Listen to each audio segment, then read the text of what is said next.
Boys and girls, students of Buddhist Sunday School, parents, grandparents, and teachers of Buddhist Sunday School. May you all be well and peaceful. Now, for this lesson, we are going to have another two Aesop's fables, particularly for the young. Now, you have heard many Aesop's fables, and we have also done many presentations on Aesop's fables and the moral lessons. Now, Aesop's fables, as you know, have very, very short storylines, and they involve animals that can talk. The stories are simple, but the important thing is that there are good moral lessons we can learn. Now we are going to show you the PowerPoint, and then I will narrate the story and explanation and comments. So firstly, we check that the PowerPoint is properly at a good setup. That's correct. So now let us launch the PowerPoint.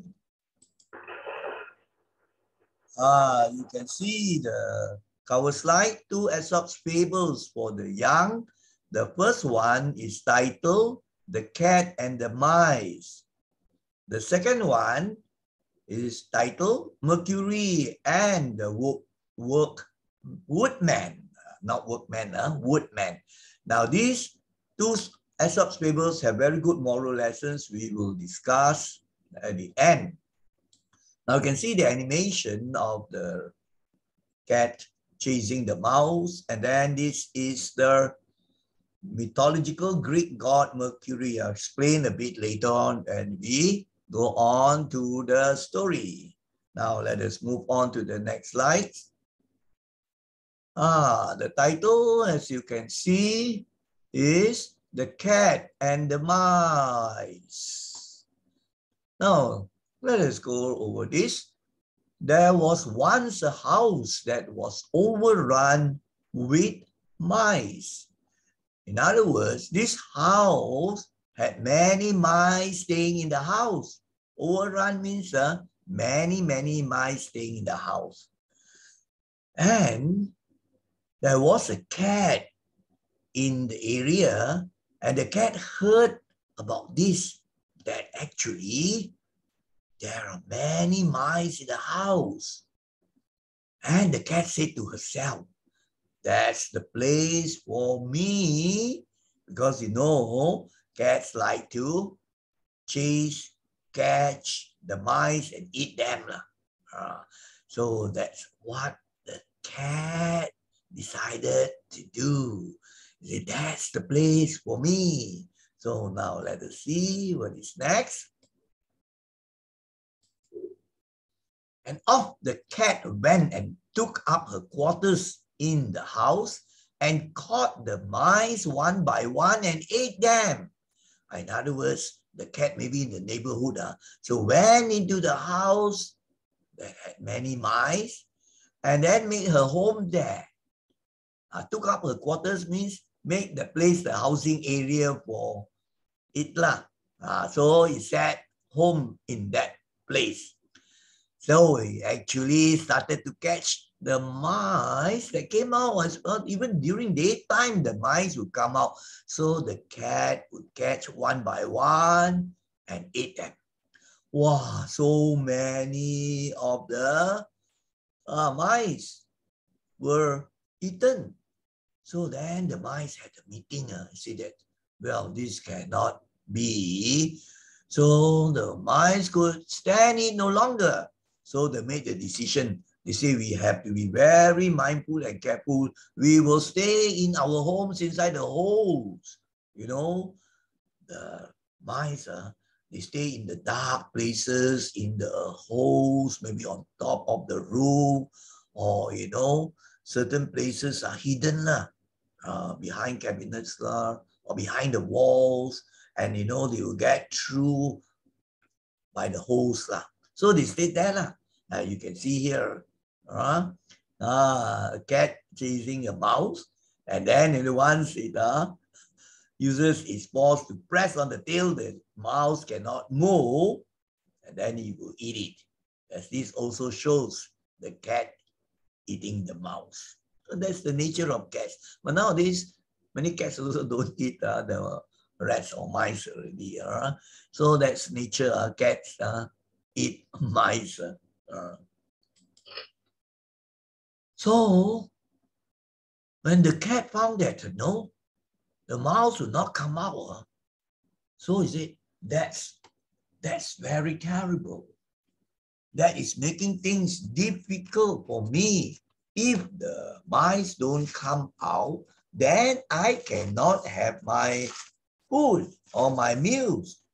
So the cat was thinking what it should do, in order to get the mice out from the holes. So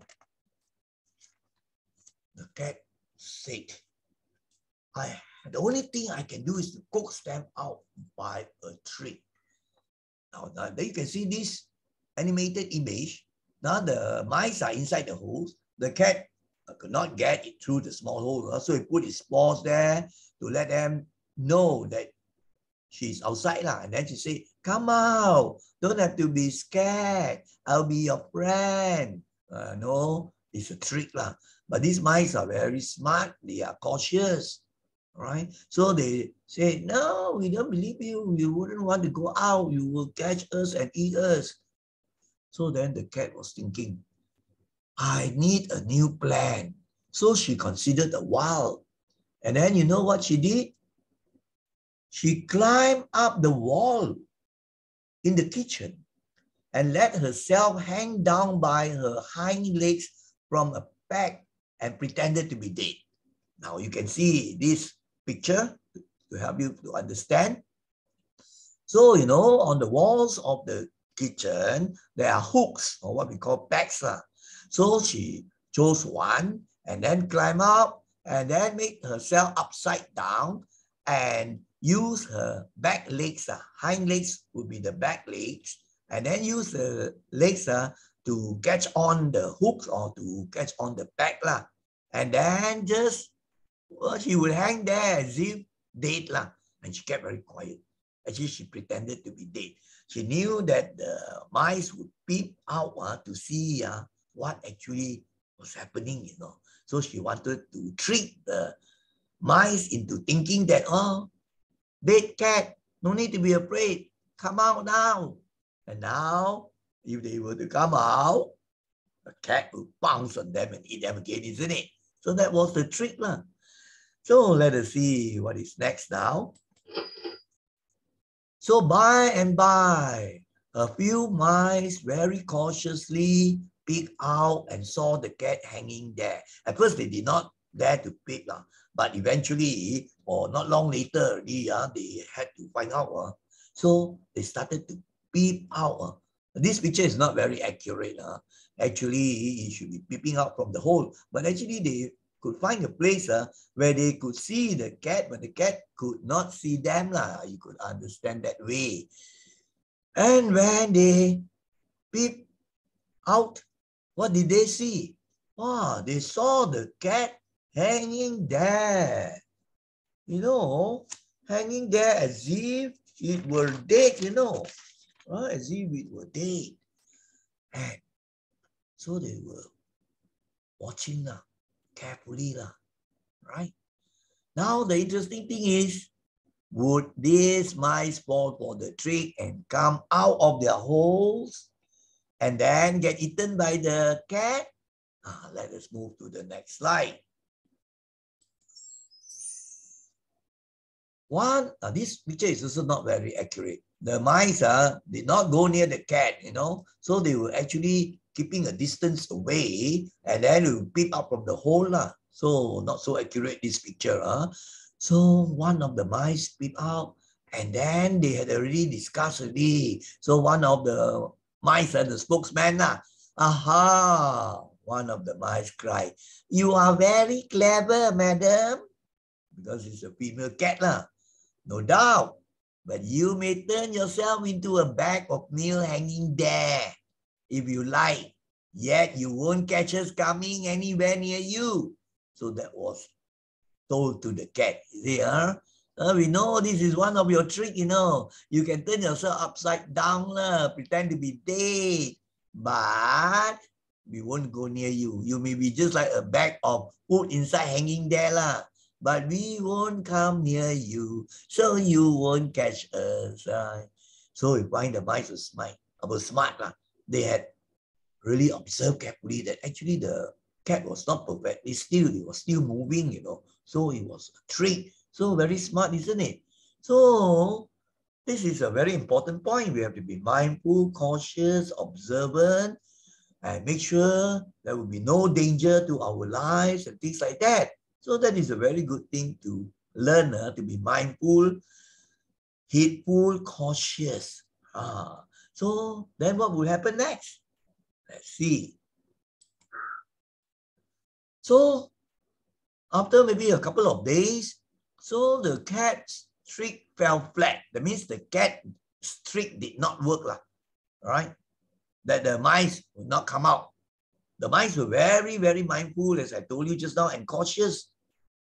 They would not go near the cat. So the cat was very disappointed after waiting for a couple of days. So she was very, very down, upset, disappointed. Say, oh, you couldn't get the food already, could not even for days, he could not catch even one mouse for his meal. Oh, so actually, it's a mistake, I think. It should be a male cat, I think. Here, male, the other part was mentioned female, sex transformation. But anyway, it doesn't matter, it's a cat. Best is to use the word it's male. So therefore, the cat left the house, and the mice found peace and safety. So from here, you can see the cat, whether it's a female cat or a male cat, you find that they would catch rats or mice and eat them. But this important lesson that we learn is that, because the mice had learned that the cat was a dangerous animal to them, it would eat them. So they had already learned the lesson already. So they would not be tricked again, or they would not be tricked. So that is very good. So you see the moral of the fable, if you are wise, you won't be deceived by the tricks and deceit, the cheating ways of those whom you have once found to be dangerous. Now in the world today, you find there are many people who never learn from the lessons. Right? It's not, they don't apply the proverb once bitten, twice shy, right? So you see, like for example, so many people get conned, get cheated, they fall victims of scams. Like, some, they use the social media like the Facebook or some other social media platforms.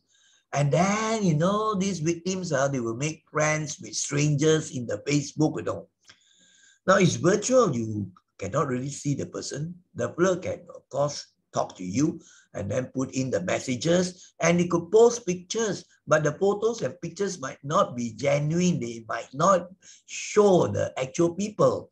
The fellow might be a crook, maybe 40, 50 years old. The fellow will put out the photo of a handsome man or a beautiful lady, and then talk all the sweet words to cheat the people.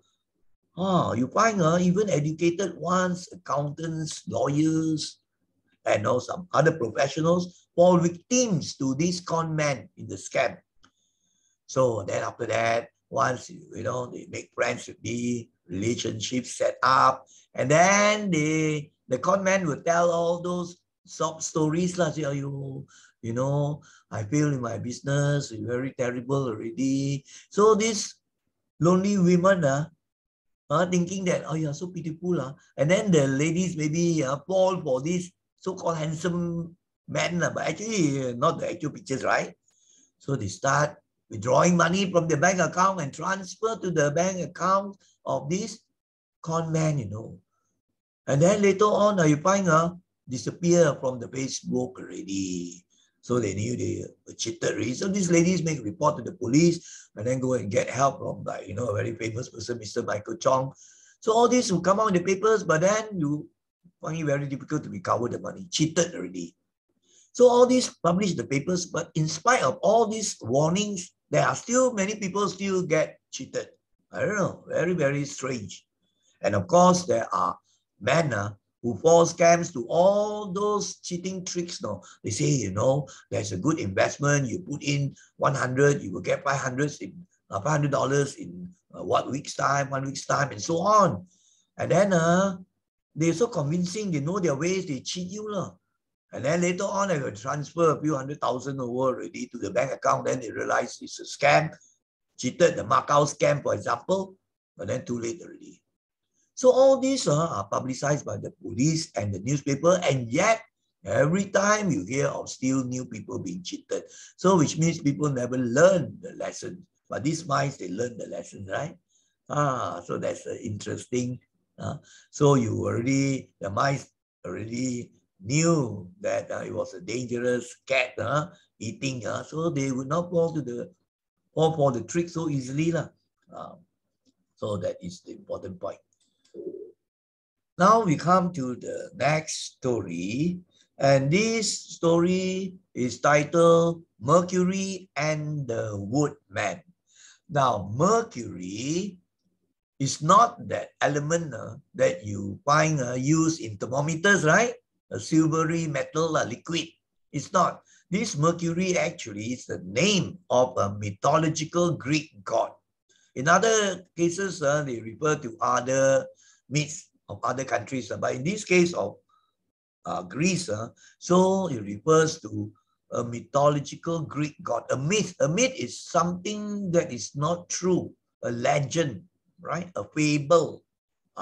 So you find that in Greek mythology, you have many Greek gods, isn't it? Like Venus, Apollo, Zeus, Venus, all these various Greek gods. So this Mercury was one of those gods, but his name was Hermes, and he was the fleet-footed messenger of the gods. Now, fleet-footed means can run very, very, very fast, right? Very fleet-footed animal or person can run very fast. Right? So then he was, serving as a messenger. That means to send the messages from one god to another. So he will be the one to run with the messages, no internet, no posting of letters, and then to pass the message to the other god and so on. So that's Mercury. Now let's look at the story. So once upon a time, there was a woodman living in a village, right? And his work or his job, you would say, would be to go to the forest area or to go to the area where there are trees, not very large trees. Then you would chop the trees, the branches, and then chop into pieces of wood to sell the wood and so on. That was his job, a woodman. So one day he was using his axe to cut down a tree. Felling a tree means to cut down the tree. And the tree was on the bank of a river. So now you could see that using the axe, you would chop at the trunk of the tree, and eventually the tree trunk would fall. Not very huge trees. And then after that, he would use the axe to chop the branches and maybe, to try to cut the trunk of the tree into smaller pieces. So one day there was an accident.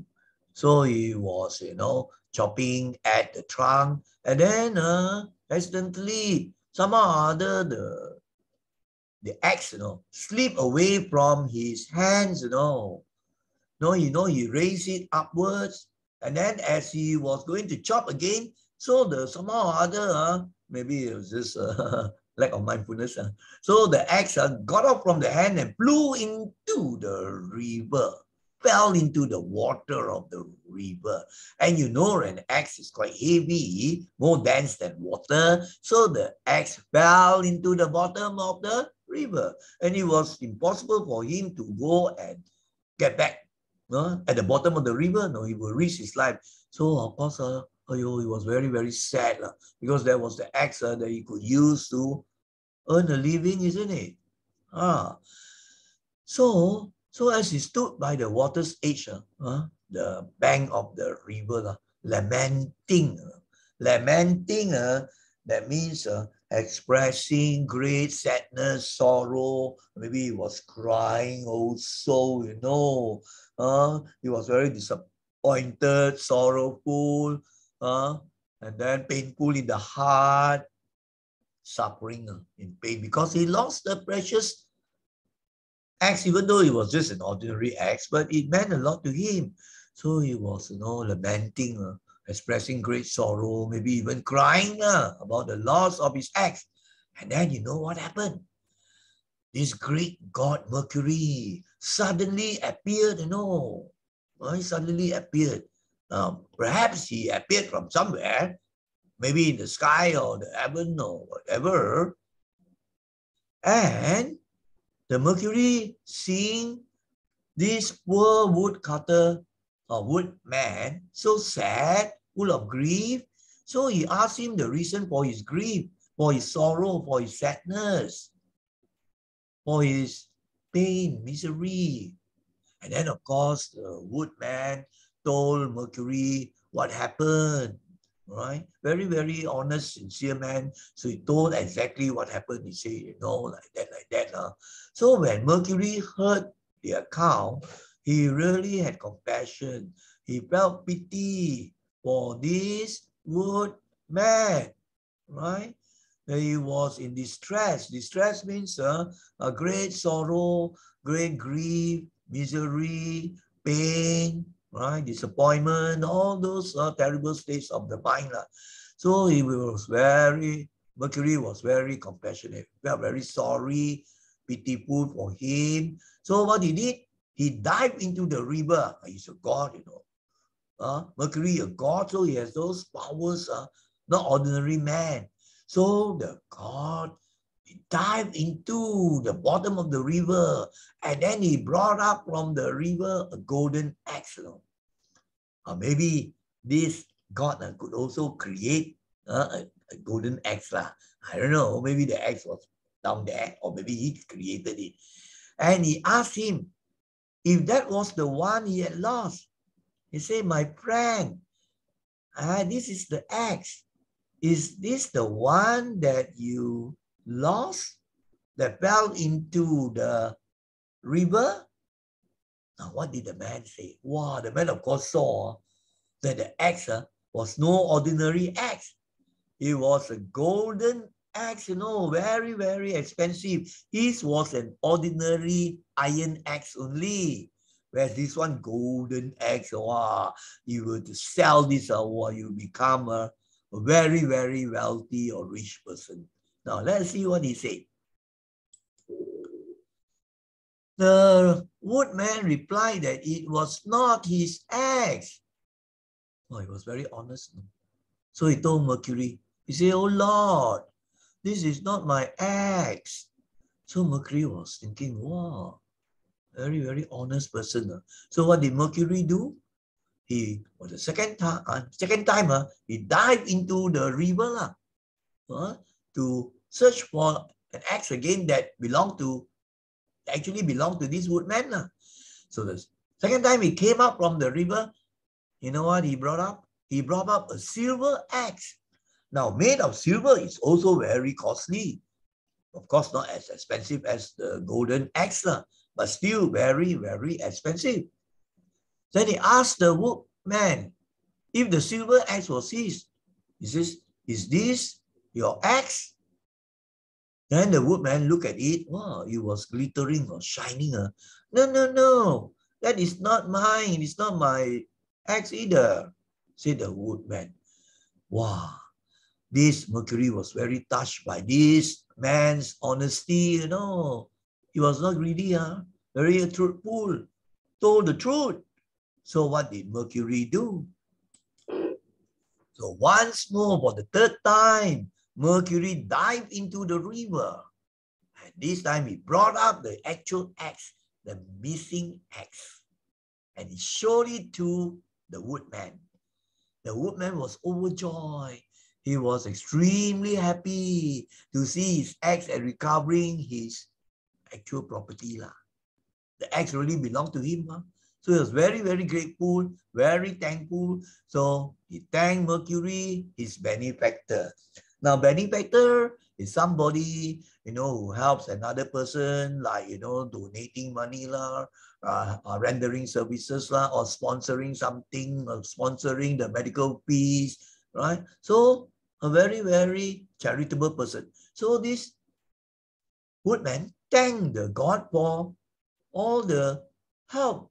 He was a benefactor to him. He was very joyful and grateful in the heart, warmly, he said. And wow, Mercury was very, very pleased with his honesty, right? Then so the Greek god Mercury was very, very pleased and happy to find such an honest man, told the truth. So he gave him his axe and then told him, you wait, I'm going to do something. So the man was curious what he was going to do. So then, you know what he did? And this is my addition. He dived back just for a while, or maybe he disappeared or whatever. And then he's a god, and he came out with 2 other axes.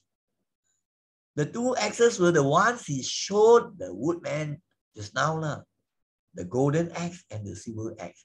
He said, I'm very, very happy with your honesty and so on. So this is my gift to you. So now I present the golden and the silver axe to you as my present to you.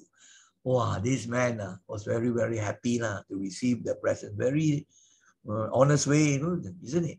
Somebody gives you the gift, he's not stealing, he's not greedy. It was a present from the god. So he took the axe and thanked heartily with a sincere heart, and then Mercury went back to the heavens. And then this man, very happy now, 3 axes already. One, his iron axe, and then also the silver axe and the golden axe. So he became a very, very rich man, of course, you see. So what did he do when he went back to the village? Let's see. So when the woodman told the story to his fellow villagers, the kampung people, one of them, one of the villagers, he was a greedy person. So when he saw that this woodman had the golden axe and the silver axe apart from his normal iron axe, he was filled with envy. He was jealous. He was jealous of the woodman's good fortune. So you see, great jealousy arose in the mind and heart of this villager. The rest were quite okay, right? So then in his mind, he made that decision. He said, I must also get the same good fortune in the same way as this woodman got. Because the woodman, being a very honest, simple man, had told the villagers exactly what happened. No more, no less.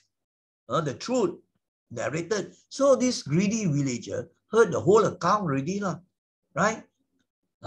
So he wanted to follow exactly the same way. So let us see what would happen next now. So he made his way to the bank of the river and he went to a tree, maybe another tree. There are various trees nearby. And then he pretended to start chopping the tree at the edge of the river. But not long later, he just chopped a bit only.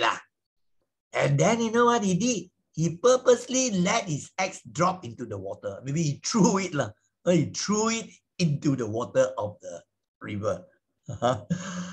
So, just as before, Mercury appeared. The Greek mythological god appeared. And then, just like before, right? He pretended to cry also, right? Then Mercury asked him what happened. And he told the story, just as what he had heard the honest woodman said not long ago, isn't it?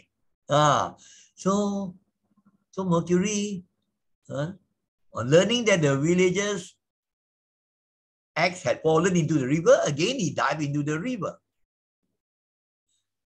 And then came out again with a golden axe, as he had done on the previous occasion. You can see the picture, right? So, what happened?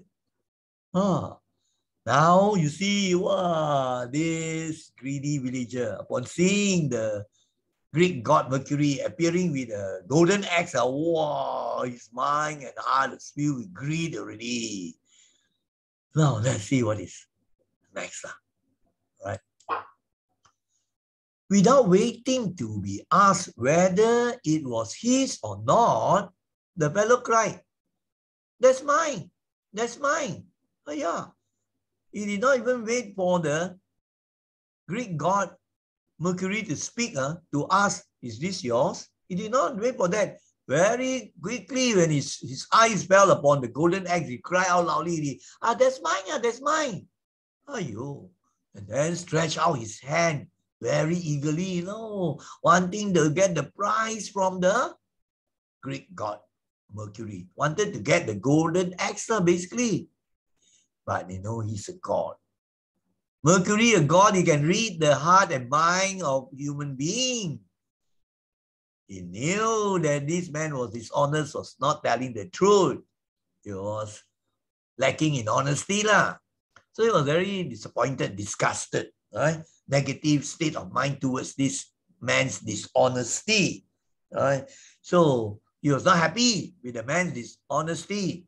Look at it with a negative state of mind, disturb the mind. Say, "Oh, this dishonest man." So, of course, he spoke to him. He said, "This is not your axe. I know it. So I would not give it to you." In other words, Mercury declined to give the villager the golden axe. So he did not receive. And not only that, he said, "Now I will go back to my heaven. I will not dive in again to recover your axe that you had purposely thrown into the river or stream." Right? So, you see, this man, kena already lah. So that's why you see a very important principle. If you have wrong thoughts, right, not honest, lying, cheating, greedy mind, jealous mind, you will get some bad effects sooner or later. As you know, today also, there are many people who are greedy, jealous of other people's wealth, and then do crooked things, immoral things, unlawful things. They think they can get away from the law, but many of them will get caught. But there will be some who escape. But you escape from the law or the police, but eventually you will suffer. Towards the later part of your life, or maybe in the next life, when you get reborn into woeful states, that is the law of karma, because you have done bad things, lying, cheating, having greedy mind, having jealous mind, right? So there's a very good lesson in Dhamma as well as moral lessons. Now, you can see here, you can see a small river like a stream, and this axe is thrown down. By this fella is thrown down, but the other fella accidentally fell on, right? The other villager. So let us now go on to the next slide. Now we have come to actually the end of the two Aesop's fables. Now, very important moral lessons to be remembered and practiced. Now, actually, we all have heard many good lessons during teaching by the teachers, reading books, but the thing is we forget. So there are things that we have to listen or have to go over again and again until they get embedded in our minds. So remember those good things that we should do and those bad things we must not do, because you have gone over, you have listened, you have read for so many times already, they go into the minds. And this is very Important, isn't it? To remember. And then once you have remembered in your mind, then of course you must have that strong determination to practice. Practice the good things and to make sure you avoid the bad things. So that is why we need to go over similar things many, many times. Aesop fables teach many similar moral lessons also, but the stories are different. So that is, you must have the patience to listen to the good morals. Now let's look at the first one. What is the first moral lesson? It says, we must always be mindful and very careful. Very important. Mindful means to be aware, to know what is happening around us, what is happening in our minds also, the surroundings. We are also having good attention of the people whom we are facing or relating to, and try to figure out their behavior, their character, their conduct. All this we must be very, very mindful, to be aware, to be attentive, right? That is mindfulness. And then also must be very careful, especially when you observe the things you know already, then you think further, I must be careful. I know that this person, you see, is of a bad character, because maybe you have learned certain things already. You have noticed certain things not good one about this person. Then you have to be very careful. Careful, heedful, cautious. Mesti cermat, 小心了. Otherwise, you find a person who is not mindful and careful is likely to face with a lot of problems and accidents also. Then you will face with pain and dukkha, suffering. Like for example, you're walking along the road, right? You're not mindful, in front of you there is a big rock, or not really big, a stone. You can kick against the stone and you fall down and you hurt your maybe legs. And then another person, not very mindful and not careful, want to cross road. He doesn't look left and right and left again and all. Many times you have to look perhaps before crossing. Not careful, not mindful, cross, and then get hit down by a vehicle. So you find it's a very important thing in our lives. And this is also mentioned in Dhamma lessons, mindfulness, being very careful, so that we will not do the wrong things to keep the precepts, for example. Now let us look at the next one. Beware of those with bad character. They can deceive. And this one, just now I told you a lot about people who get cheated, conned by all those bad people, con men. So you have to be very, very careful and think carefully. But nowadays, you find so many get cheated because they are not careful and mindful. And then they don't take the trouble to investigate, find out more before doing something or before deciding on a certain thing that you want to do. You have not investigated yet. So you have to be very careful. So what you see now today, even though it's so much of information that we news on the newspaper, and yet people are like that, so they suffer. Young people, you find, sometimes get abducted, something like kidnapped by the bad people, because these young fellas, they are not careful. They meet this fella, appear very nice. Sometimes some look very handsome or very beautiful, and then they have sweet talk for you, like say, this young man approaches a young student in the primary school and then show him some, mobile phones. You want this mobile phone or not? I can get one for you as a present for you. Wow, this stranger, you don't even know him. So this small fella, right, follows the man, and then later on, already abducted already. So all these things happen, And some will give them things to eat, presents and so on. So they can deceive. So this is something we need to be very, very cautious. Because if we are not cautious, then we will meet with many untoward happenings. Things that are very unpleasant, right? Now you see that the world is filled with number of people, many people who have evil intentions. Even people who are educated, they cheat, they steal, right? They lie. Educated ones also. And when we look at from the Dhamma point of view, it's because of the forces of Mara, the evil forces of greed, ego, delusion. Delusion means stupidity, ignorance. They think that those are the most important things to get as much money as possible, even though the ways are immoral or bad.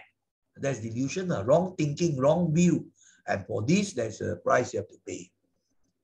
If, for example, you do acts out of greed, very terrible things, cheating, like I told you already, cheating, swindling, deceiving, lying, stealing, all those things are robbing. And then the wrong views and wrong beliefs, this will bring you to great suffering. Sometimes maybe later part only, where the police find out already, or people make reports against you, and then they investigate, after they charge you already, then you've been caught. Imagine so much suffering, isn't it? For the wrong things you have done against the law, and usually against the law, also against the morality. Even let's say you so-called so lucky, you escape, the police did not catch you, you enjoy, you got so much money, you enjoy everything, yeah. But then nothing is permanent. Later part in your life, then one day the fruit of the karma ripens so fast already. Suddenly you get cancer already. Well, is it worth it? Not worth it, isn't it? There's a price you have to pay. Now, even let's say you don't suffer this life that much, even though you have done many, many bad things, but then you cannot escape, because when we die, we're going to be reborn. The evidences are there already. And you will this time now get the fruits, the punishment, so-called. You can be born into a terrible state. Examples would be like being reborn into a suffering animal or ghost, or the worst ones, reborn into hell. So it's very important not to do any bad action, right? So you understand that. Let's go on to the next one. This is the third one. Have moral values of honesty and integrity. The first two actually, concern, tie up with the first story, right? The mice were very mindful, very careful, and then they already knew from the past experiences, the cat would do this thing of killing them and eating them, isn't it? So they very careful, they won't fall into tricks so easily again. So this one will tie up with the first fable. Now the second fable has these two very important points. The first one, I think you know very well already, is about honesty and integrity, shown very clearly by the honest woodman, or woodcutter, you can say. Integrity means to hold on to very good moral principles of honesty, right? And then, this value of not cheating people, to tell the truth, not to lie, not to swindle. So integrity, a person of very good moral principles, upright character, righteousness, honesty. That's all integrity. You have your principles. People can trust you, trustworthiness you have. So people who do not have integrity are not trusted by people. Because people know this fellow no integrity. He doesn't have very good moral principles. He is capable of dishonest ways. He can cheat, he can lie. That is terrible, isn't it? But if you are known to be a person of honesty and integrity, wow, you are practicing very good Dhamma, one thing. And then also in this life itself, you'll be respected. You'll be more peaceful in your life. You can sleep soundly, no guilty conscience, right? And there are many people like to associate with you also, because you have these good moral qualities. So I think I've done quite a number of postings on this honesty in story form. You can refer to the previous YouTube videos. So remember this point, very, very important. Honesty and integrity. And the opposite will be dishonesty, no integrity. And you see in the story there, it's reflected out in the second person who went to cut the tree. That is the dishonest religion.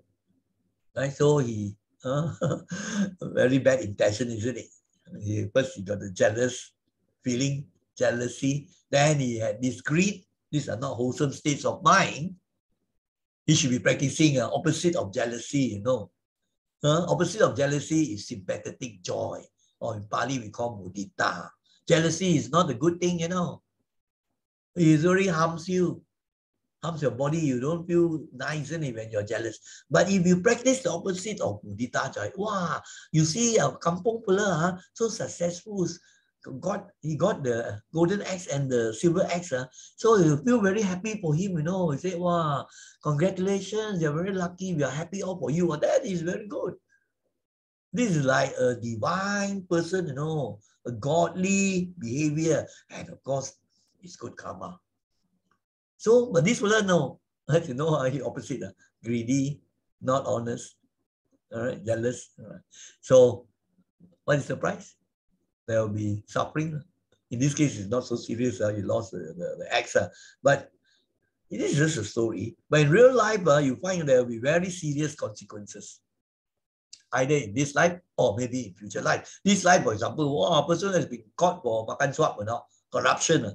He can be jailed for life, I think there was an ex-president or what in one of the countries that he was found guilty of cheating, corruption. And then sentenced to life imprisonment, to stay in the jail until you die the rest of your life. That sort of thing is terrible, isn't it? So it's not worth the price. So you see, in Dhamma teachings, we must have these two qualities of afraid to do the bad things. Right? Afraid to do the bad things. That is the important thing. Some people are not afraid. Why bother? I'm not afraid. That is foolishness. You must be afraid to do the bad things.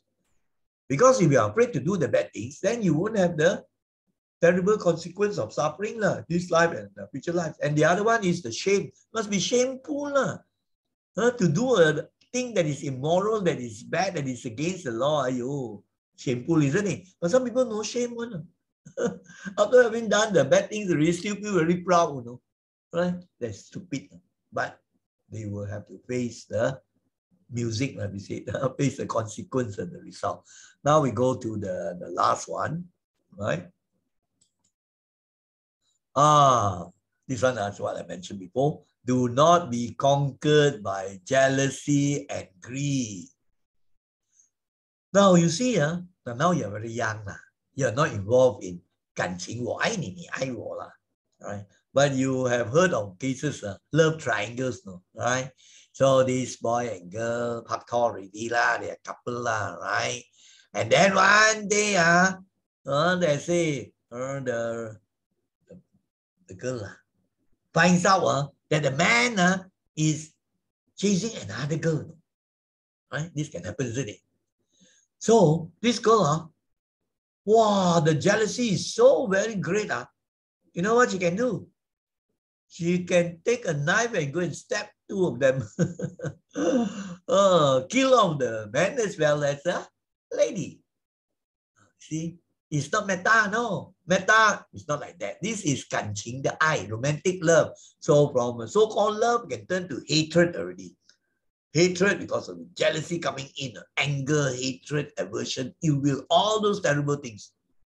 So how to get rid of jealousy and greed? Of course, we have to learn the Dhamma and then the teachings and understand why it is very dangerous to be jealous. Not only does it harm your body medically, it harm your mind. And then the danger of being greedy. You find so many cases, real accounts of greedy people, in the end, what happens to them? Great suffering. Some may even die. No time to enjoy their wealth also. And they die. It's terrible. The great greed can propel you into unhappy states. The three unhappy states: hell, animal, hungry ghost. Whereas you are always doing all the good things, then you will be peaceful in this life. You won't get into trouble with the law. You have not done anything that to be ashamed of. right? Or to have a guilt feeling in the mind, to have remorse, regret, all these things you don't have that because you're doing always all the good things only. Then you can sleep peacefully. Everything will go on more smoothly for you, right? And not only that, you'll be reborn into happy states. Now, what are the happy states, right? You have the state of the heavens. You can become a god or a deva, not this one mythological Mercury, but actual devas. All religions talk about that also. You can be born as Christianity talks about the angels, and then Chinese people talk about the Angkong, all the gods, the devas, isn't it? So that is a fantastic state, isn't it? To be born, you can have all the happiness and for a long, long, long time. Or you can be reborn back as a human being, a very fortunate one. If you are, for example, a very, very generous generosity, you can be reborn into a wealthy family, right? Enjoying all the wealth and so on. So these are all, the Buddha taught already. So you have to take note of that. Now, there's the last line I composed. When you live life according to Dhamma, you will have less suffering or dukkha. Dukkha actually also means, can be said, suffering, sorrow, suffering, pain, 痛苦, right? So now live the life according to Dhamma. It means following the teachings of the Buddha for your level. For students, we normally say, the Dhamma, the teachings of the Buddha, but actually at a higher level, it means even something more deep, more profound. So when you live a life according to the Dhamma, three things you have to do.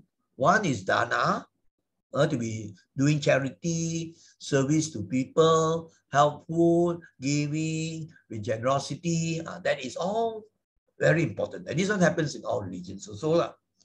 Then sila. Sila means you must have morality, tauta, to keep your precepts. Like, for example, ordinary people, we have to keep the 5 precepts. You know very well, which I have repeated many, many times. Good things, important things, I will have to repeat many times so they go into your head, automatic.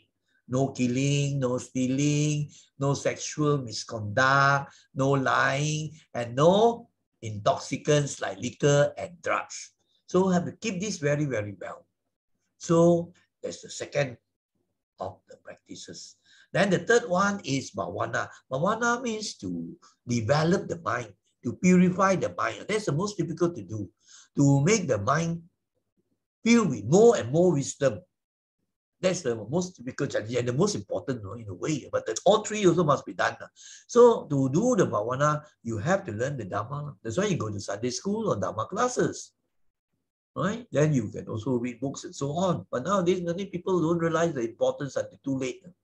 So when you learn the Dharma, right, the teachings, then in your mind, you really understand many things in our universe, in your life, about your mind, all sorts of things. Then slowly, this bijaksanaan, the wisdom will arise, that you know what are the things to do that can make a person peaceful and happy, what are the things that should not be done that will bring us sadness, suffering. Wisdom is not the same as cleverness. A person can be very clever, get all the A's, but he can be a fool, doing the wrong things. So wisdom is different, right? To know what good things should be done, and then to avoid the bad things, right? And then how to make the mind pure, how to make the mind more peaceful, more joyful, more blissful. All this comes when wisdom grows. And wisdom cannot just be learned from the school and then sit for the exam. It's not like that. So the way is the Dhamma way. Well, to learn the Dhamma, the teachings, and then you can get lots of benefits. So I have spoken earlier an hour already. So I hope you all have learned a lot of good moral lessons from the simple stories, the entertaining stories, but important moral lessons have to be learned. And also the Dharma, very closely connected, isn't it? So before we say sadhu 3 times, I would like to thank boys and girls, students of Buddhist Sunday School, parents, grandparents, and all the teachers of Sunday School for taking the effort and putting in the energy to follow this presentation nearly an hour, and then to be patient, right? And I hope the uncles, aunties, or the parents, grandparents who are following also can help to spread the Dhamma or the moral lessons to other young people who may not be able to follow this for one reason or other. So now let us say sadhu 3 times. Right? Sadhu, sadhu, sadhu. Boys and girls, students, and all people who are following this, may you all be well, happy, peaceful, healthy. Take care.